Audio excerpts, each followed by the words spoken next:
Sir, Karachi Kings की PSL franchise rights अगले 10 सालों के लिए इसकी तजदीद हो गई है, इस हवाले से बताइए। अच्छा जी, ये बड़ी खुशाइंद बात है।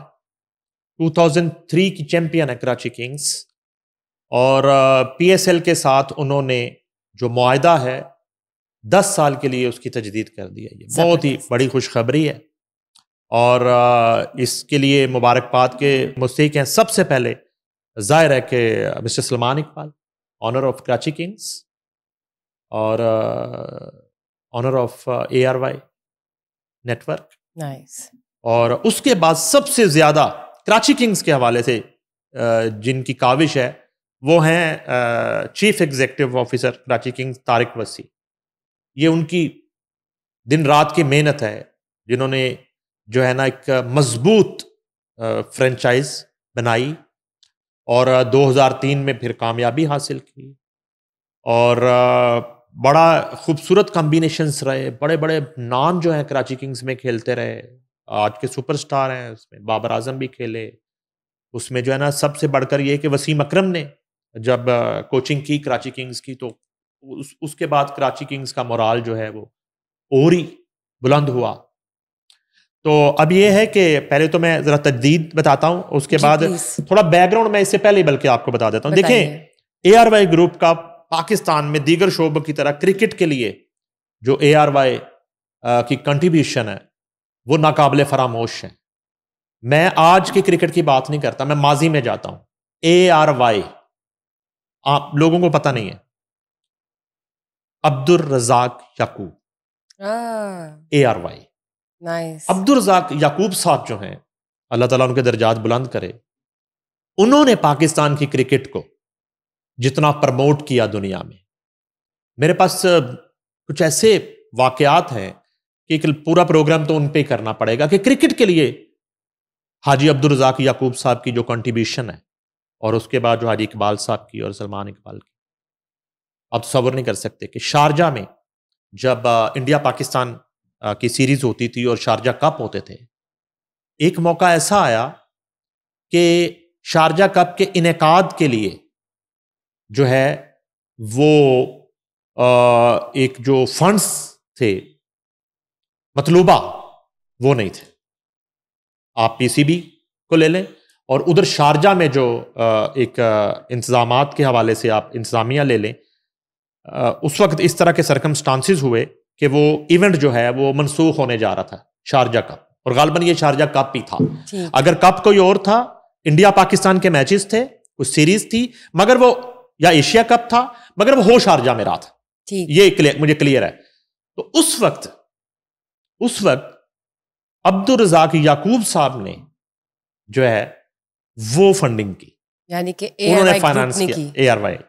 अच्छा, वो ARY ग्रुप का वजूद भी उससे इस वाकये से शायद बाद में अमल में आया, क़याम में आया, मगर उन्होंने, मुझे याद है कि उस इवेंट को उन्होंने फिर, मैं स्पॉन्सर का वर्ड भी यूज, स्पॉन्सर को तो होता है ना गिव एंड टेक, ये नहीं था, मतलब उन्होंने इसकी responsibility Lee.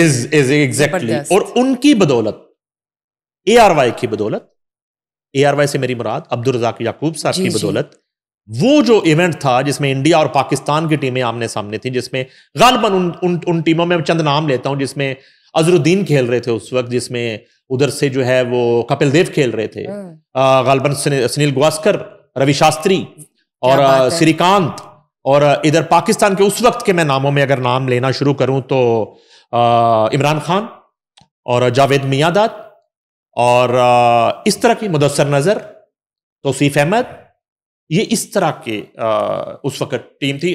May be Wasim अकरम उस वक्त टीम में आ चुके। तो ये तब से ये एक लेगेसी है क्रिकेट के हवाले से भी। ARY ग्रुप जो है ये उसकी लेगेसी है, जो आज सलमान इकबाल और तारिक वसी साहब जो है ये उसको निभा रहे हैं और लेके चल रहे हैं। और किस तरह का भी, जैसा भी वक्त क्रिकेट पे, पाकिस्तानी क्रिकेट पे बैड पेज चल रहा है, जो है ना वो अच्छा फेज चल रहा है, वो उसको प्रमोट कर रहे हैं। और ये उसकी एक एग्जाम्पल है। मुझे आज इसलिए याद आ गए सलमान इकबाल साहब की इस तजदीद करने से और इस एक्सटेंड करने से इस एग्रीमेंट को PSL के साथ, बतौर फ्रेंचाइज कराची किंग्स, तो मुझे वो सारा वाकया याद आ गया कि किस तरह से ARY ग्रुप जो है वो क्रिकेट को और खास तौर पे पाकिस्तान के क्रिकेट को किस तरह से दुनिया में प्रमोट और सपोर्ट करते हैं।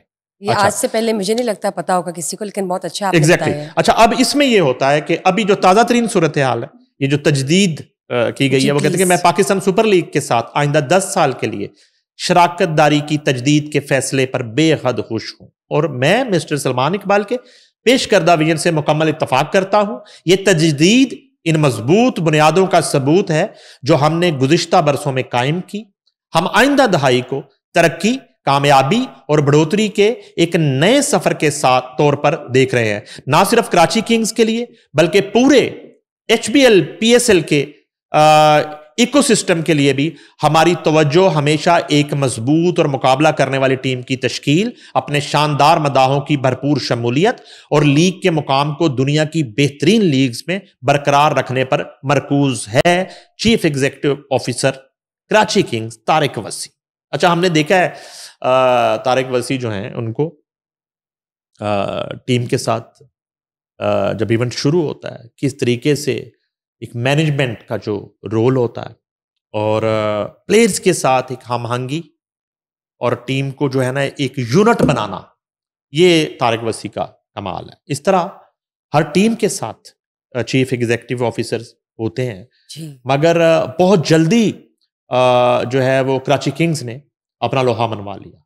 तो जो दो बड़े ब्रांड बन के उभरे, लाहौर कलंदर और कराची किंग्स, नो डाउट। तो और इन दोनों का मैचेस जो हुए, हाँ जी। अगर कराची किंग्स कदाफी स्टेडियम में खेलने आई है तो और ही समा होता है, और जब लाहौर कलंदर नेशनल स्टेडियम कराची में खेलने गई है तो उस मैच का एक और ही लुत्फ और एक और ही जोशो खरोश होता है।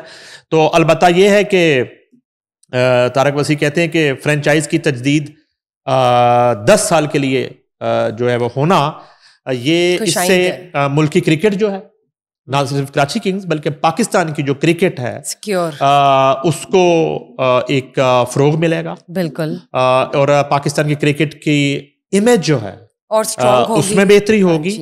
और ये बड़ा खुशाइंद है और हम मुबारकबाद पेश करते हैं ARY को, सलमान इकबाल को और ख़ासतौर पे तारिक वसी को कि ये 10 साला जो तजदीद है, अल्लाह करे कि इससे बहुत से जो है नया टैलेंट, बहुत से नए बाबर आजम, बहुत से नए वसीम अकरम और बहुत से नए जो है फ़खर ज़मान ये उभरे, और ताकि हिस्ट्री जो है तारीख़ याद रखे कि कराची किंग्स की और ARY की क्रिकेट के लिए कंट्रीब्यूशन की जो लेगेसी है वो बदस्तूर जो है वो जारी, नॉन स्टॉप। बिल्कुल ठीक बात की आपने सर।